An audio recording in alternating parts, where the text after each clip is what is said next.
روشنی میں چلے، روشنی میں چلے۔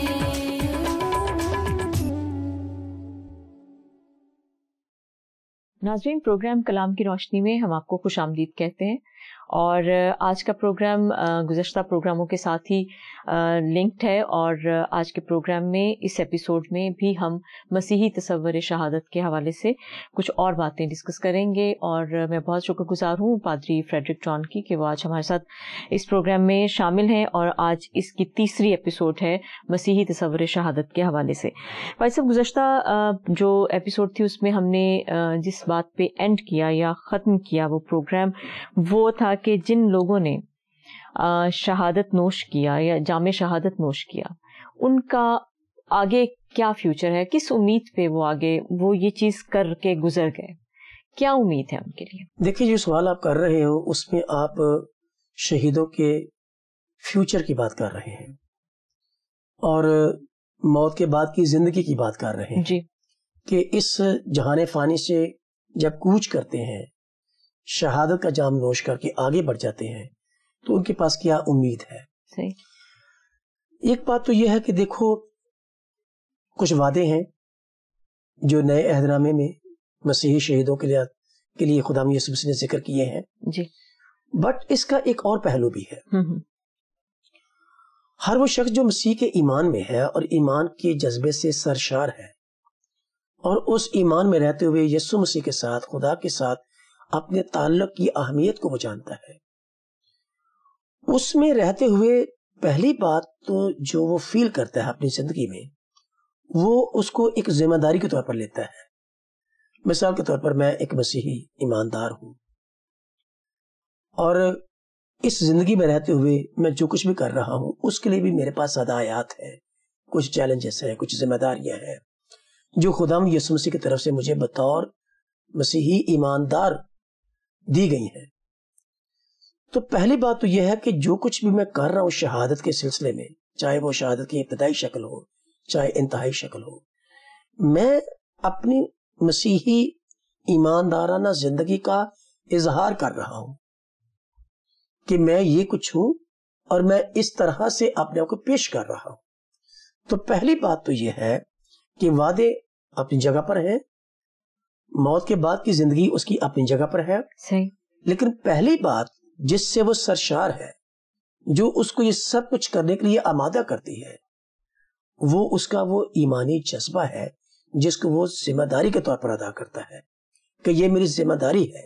مثال کے طور پر یسوع نے کہا متی کے انجیل کی 24-28 باب میں کہ تم تمام خلق کے سامنے جا کر انجیل کی منادی کرو۔ جی، تو جب اس نے جا کر انجیل کی منادی کرنے کا حکم دیا، تو جو مجھے حکم ملتا ہے وہ میرے اوپر فرض ہو جاتا ہے، تو میری پھر وہ ذمہ داری بن جاتی ہے جس کو میں خوشی کے ساتھ کرتا ہوں، چونکہ ایمان کے جذبے سے سرشار ہوں، ٹھیک، اس اعتماد میں ہوں جس کے ساتھ میں جڑا ہوا ہوں۔ تو میں جو کچھ بھی کر رہا ہوں لفظی طور پر، عملی طور پر، تجرباتی طور پر، جس میں مجھے خونی شہادت دینی پڑتی ہے، تو وہ سب کچھ میں اپنی ذمہ داری سمجھ کر اور اپنے ایمان کا، اپنے تعلق کا، خدا کے ساتھ اپنے رشتے کے اظہار میں کر رہا ہوں۔ ٹھیک ہے۔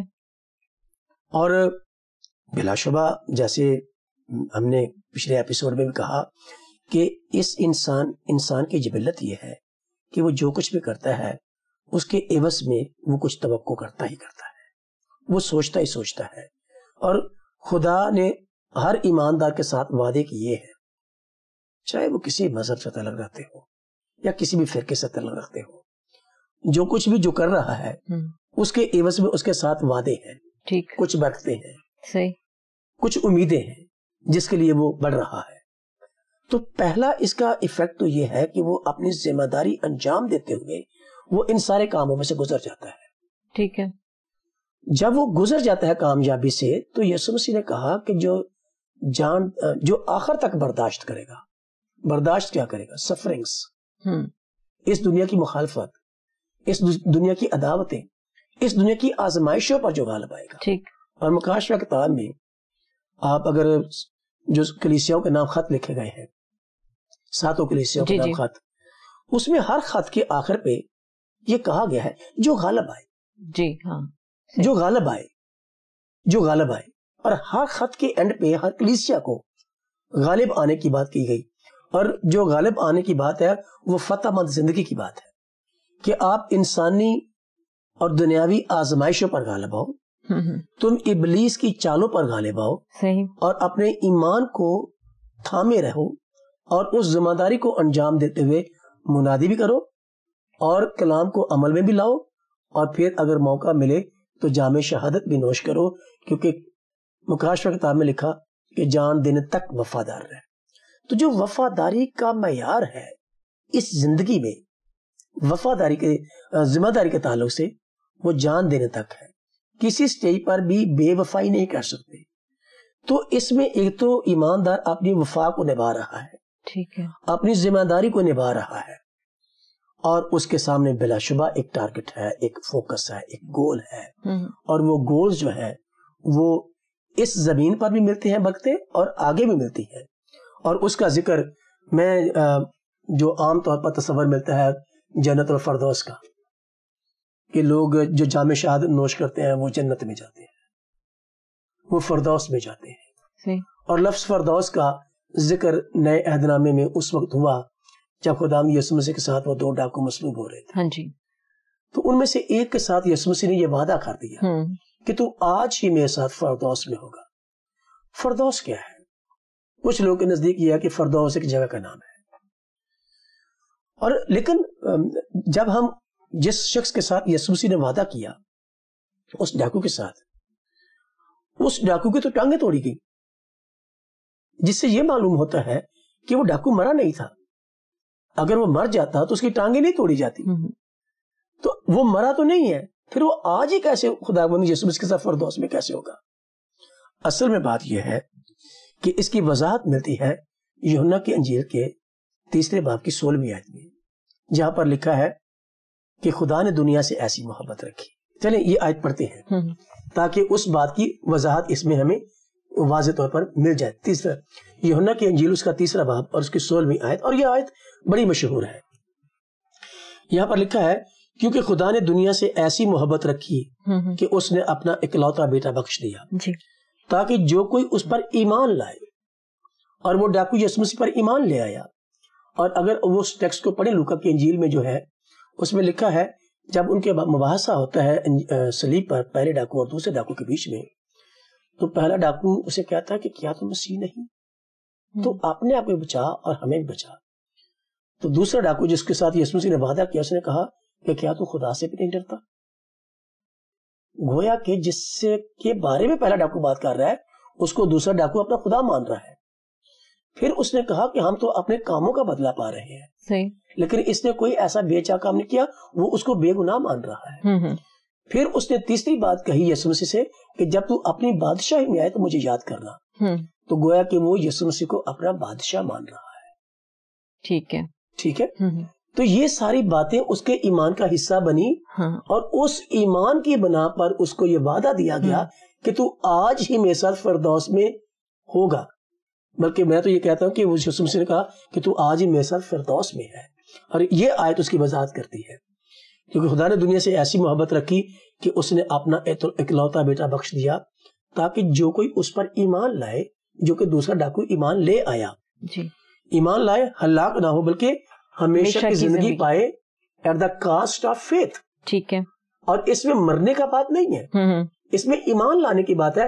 ہمیشہ کی زندگی کی شرط جو ہے وہ ایمان میں مرنا نہیں ہے, ایمان میں قائم ہونا ہے, قائم رہنا. ٹھیک ہے. ایمان میں قائم رہنا اور ایمان میں زندہ رہنا. ٹھیک.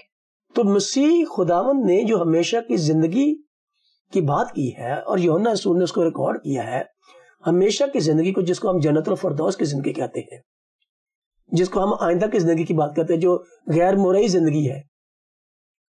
دیگر اقوام کے لیے تو شاید ہمیشہ کی زندگی جنت الفردوس کا کانسیپٹ کچھ بھی ہوگا, اور وہاں کا ماحول کچھ بھی ہوگا. جی بالکل. لیکن ہمارے ہاں جو تصور ہے وہ فرق ہے, اور وہ یہ ہے کہ جو شخص ایمان لاتا ہے یسوع مسیح پر, ہمیشہ کی زندگی اس کو اسی زمین پر مل جاتی ہے. ٹھیک.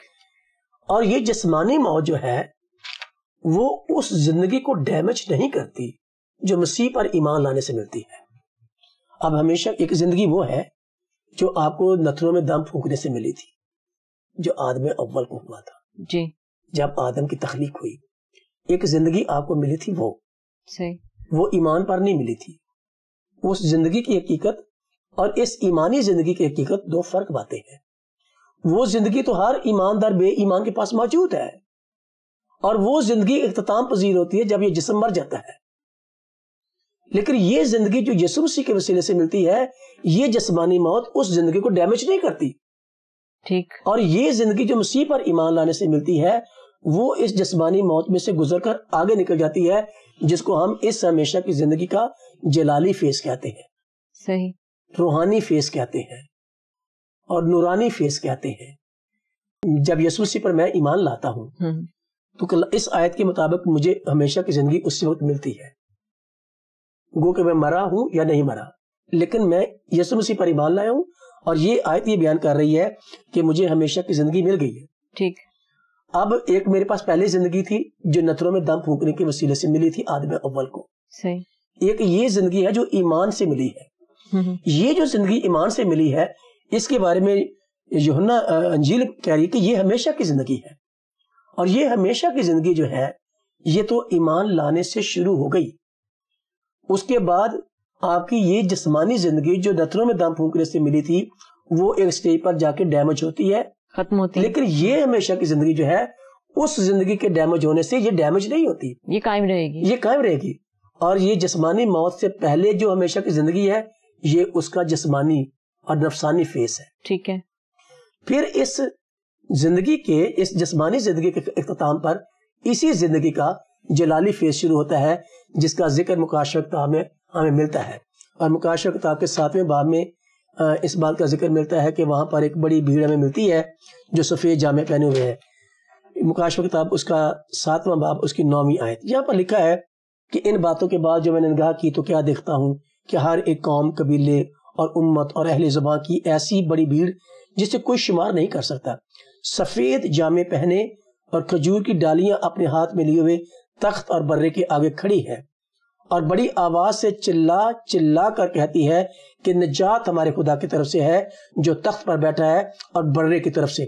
یہ جو بڑی آواز سے چلا چلا کر کہا جا رہا ہے، یہ میرا اور آپ کا فیت ہے. اور اسی فیت میں پھر وہ آگے بڑھتے ہیں، اور وہاں جا کر بھی وہ اسی ایمان کا اقرار اور اظہار کرتے ہیں جس ایمان پر ان کو زندگی ملی تھی. اور یہ انہی لوگوں کی زندگی کا جلالی فیس ہے. ٹھیک. تو جس چیز کا انہوں نے اظہار دنیا میں رہتے ہوئے جسمانی حالت میں کیا ہے، جی، اسی کا آگے جا کے اظہار کر کے اسی ایمان کے وسیلے سے زندگی ملی ہے. صحیح. تو جو ہمیشہ کی زندگی ہے وہ ایمان سے ہے. اور پھر ایمان پر جب آ جاتے ہیں تو پھر آپ سے شہادت کا تقاضا کیا جاتا ہے کہ آپ لفظی شہادت دو، پھر آپ عملی شہادت دو، اور پھر آپ تجرباتی شہادت دو، جس میں یسوع مسیح نے کہا جان دینے تک وفادار رہ تو میں تجھے زندگی کا تاج دوں گا.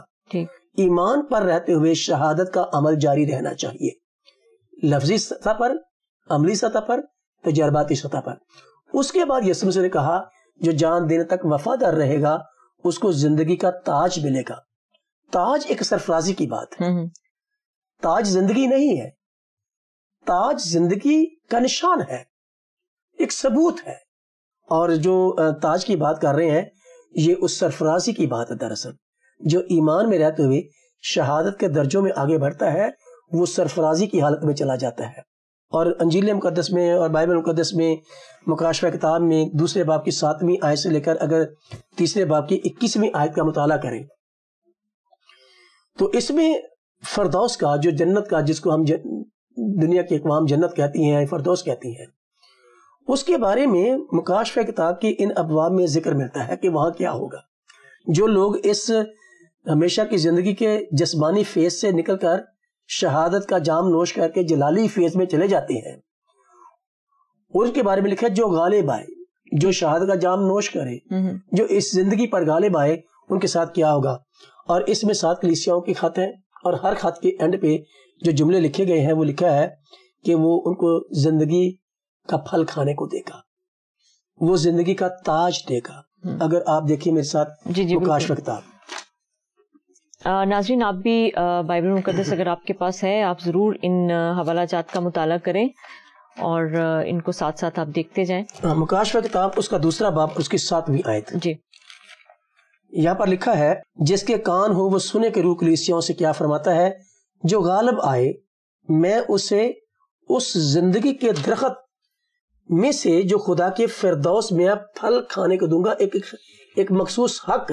اور میں جب اس کو دیکھتا ہوں تو میں سوچتا ہوں کہ یہ وہی پھل ہے جس کے بارے میں عدن میں منع کیا گیا تھا,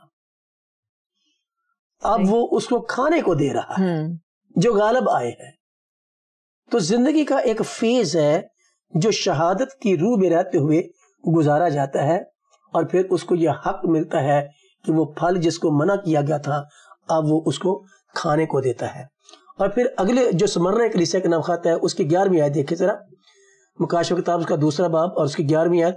جس کے کان ہو وہ سنے کہ روح کلیسیوں سے کیا فرماتا ہے, جو غالب آئے, جو جام شہادت نوش کرے, ٹھیک ہے, وہ جو عملی اور علمی شہادت دے اور تجرباتی شہادت میں سے گزرے, جو غالب آئے اس کو دوسری موت سے نقصان نہ پہنچے گا. اور اسی آیت کے اسی باب میں کہ 10ویں آیت میں لکھا ہے کہ جان دینے تک وفادار رہ تو میں تجھے زندگی کا تاج دوں گا, جس کا ذکر میں نے پہلے بھی کیا. پھر پرگمن کے کلیسیا کو خط لکھتے ہوئے جو 12ویں آیت سے شروع ہوتا ہے اور اس کی 17ویں آیت میں پڑھنا چاہتا ہوں. جس سے کان ہو وہ سنے کہ روح کلیسیوں سے کیا فرماتا ہے, جو غالب آئے میں اسے اس پوشیدہ من میں سے دوں گا اور ایک سفید پتھر دوں گا جو اس کی خوبصورتی کی علامت ہے. اسے نیا نام دوں گا, اس پتھر پر ایک نیا نام لکھا ہوا ہوگا جسے اس کے پانے والے کے سوا کوئی نہ جانے گا. ایک نیا نام, ایک نئی حالت جو خوبصورتی کی حالت ہے, جو مضبوطی کی حالت ہے, جو پاکیزگی کی حالت ہے. یہ سارے وعدے ہیں جو ان لوگ کے ساتھ ہیں جو شہادت کی زندگی میں رہتے ہیں اس زمین پر رہتے ہوئے. پھر وہ کہتا ہے قوموں پر اختیار دوں گا, تخت نشینی ہوگی, ہمیشہ کی زندگی.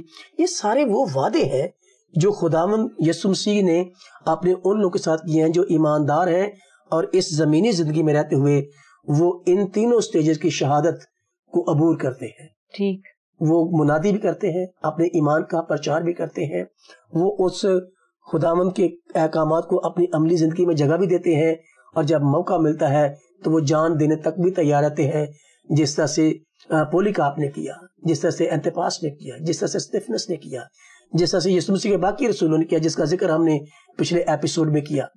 تو ان کے بارے میں لکھا ہے کہ یہ سب چیزیں ان کو وہاں میسر ہوں گی اور وہ دی جائیں گی. اور اس کے علاوہ کچھ تاجوں کا ذکر ہے. میں دیکھ رہا تھا کہ اس میں مکاشفہ کتاب میں مختلف تاجوں کا ذکر ہے, جو مختلف قسم کے تاج ہیں جن کے جو مختلف قسم کی سرفرازیوں کا ذکر ہے. مثال کے طور پر زندگی کا تاج ہے تو زندگی میں سرفرازی ہے, پھر راست بازی کا تاج ہے تو راست بازی میں سرفرازی کی بات ہے اور مقبولیت کی بات ہے. پھر عزت اور جلال کا تاج ہے تو عزت اور تاج کی سرفرازی کی بات ہے کہ تمہاری عزت بھی ہوگی اور وہاں پر آپ کو سرفرازی بھی ملے گی. اور پھر غیر فانی تاج کا ذکر ہے. اور میں سوچتا ہوں پھر خوشی کا تاج, پہلا تھیسالونیکیوں دوسرا باب اس کی 19ویں آیت میں لکھا ہے کہ وہ تمہیں خوشی کا تاج دے گا, وہاں شادمانی ہوگی, پھر ماتم نہیں ہوگا. اور یہ الگ بات ہے کہ یہ سارے تاج جو ہے وہ کانٹوں کے تاج کے بعد ہی ملتے ہیں. صحیح, جو لوگ ان سارے ہر قسم کے تاج, ہر طرح کی سرفرازی کی توقع کرتے ہیں, وہ پہلے کانٹوں کے تاج پر نظر کریں, کیونکہ ہر تاج جو ہے وہ کانٹوں کے تاج کے بعد ہی ملتا ہے. جو لوگ اس زمین پر رہتے ہوئے اپنے ایمان کی خاطر کانٹوں پر چلنا نہیں جانتے, وہ ان تاجوں کے حقدار نہیں بنتے. اور میں یہ لفظ جو ایماندار ہے, میں کبھی جب اس لفظ کا مطالعہ کرتا ہوں تو مجھے ایسا لگتا ہے کہ ایماندار جو لفظ ہے یہ دو لفظوں کا مجموعہ ہے. ٹھیک ہے, ایک لفظ اس میں ایمان ہے اور دوسرا دار ہے. دار کو اگر آپ لغت میں دیکھیں تو دار تختے کو کہتے ہیں, سولیوں کہتے ہیں. ایماندار دراصل وہ ہے جو دار پر جھولنا جانتا ہے اپنے ایمان کی خاطر. صحیح. اور اگر کوئی اپنے ایمان کی خاطر دار پر جھولنا نہیں جانتا, کانٹوں کا تاج پہننے کا ایکسپیرینس لینا نہیں چاہتا, تو پھر اس کے ایمان پر شک کیا جا سکتا ہے. اور پھر جیروم نے ایک بات کہی, اس نے کہا کہ جس ایماندار کی زندگی میں دکھ اور مصائب اور مشکلات نہیں ہے, اس کے ایمان پر شک کیا جا سکتا ہے, کیونکہ وہ کہیں نہ کہیں دنیا کے ساتھ کمپرومائز کرتا ہے, وہ کہیں نہ کہیں دنیا کے ساتھ ہاتھ ملاتا ہے. اور وہ سچائی اور وفاداری کی زندگی پر نہیں ہے، کیونکہ ایمان سچائی اور وفاداری کا تقاضا کرتا ہے، اور جو ایمان کی خاطر وفا کرتا ہے، سچائی پر چلتا ہے، پھر اس زمین پر رہتے ہوئے اس کو دکھ اور مصائب کا سامنا کرنا پڑتا ہے، اور جو ان پر غالب آتا ہے ان کے ساتھ یہ سارے وعدے ہیں، زندگی کا تاج ہے، راست بازی کا تاج ہے، خوشی کا تاج ہے، عزت کا تاج ہے، اور یہ سارے تاج اس وقت ہی ملتے ہیں جب آپ ایمان کی خاطر دار پر جھولنا جانتے ہیں۔ بھائی صاحب، آپ نے بڑے اچھے طریقے سے یہ واضح کیا کہ ایک شہید کے لیے کیا فیوچر ہے، یا مر جانے کے بعد، شہادت نوش کرنے کے بعد آگے جا کے اس کو کیا انعامات ملیں گے، کیا اس کے لیے برکات ہیں آگے جا کے، آگے کی زندگی۔ لیکن جو لوگ اس سے وابستہ ہیں اور اس دنیا میں رہ گئے، لیکن وہ اس شہید سے ان کی زندگی وابستہ ہے، مثال کے طور پہ اگر ان کی وائفس ہیں، بیوی ہے اس کی، تو اس کے لیے کیا، مطلب اس کے لیے کیا فیوچر ہے؟ آپ یہ کہنا چاہتے ہیں کہ اس کی شہادت کا بینیفٹ اسے بیوی کو کیا ملے گا؟ کیا اس کی بیوی بھی جنت میں جائے گی؟ میں ایگزیکٹلی یہی پوچھنا چاہ رہے ہیں؟ جی جی۔ میرا خیال ہے کہ دیکھو،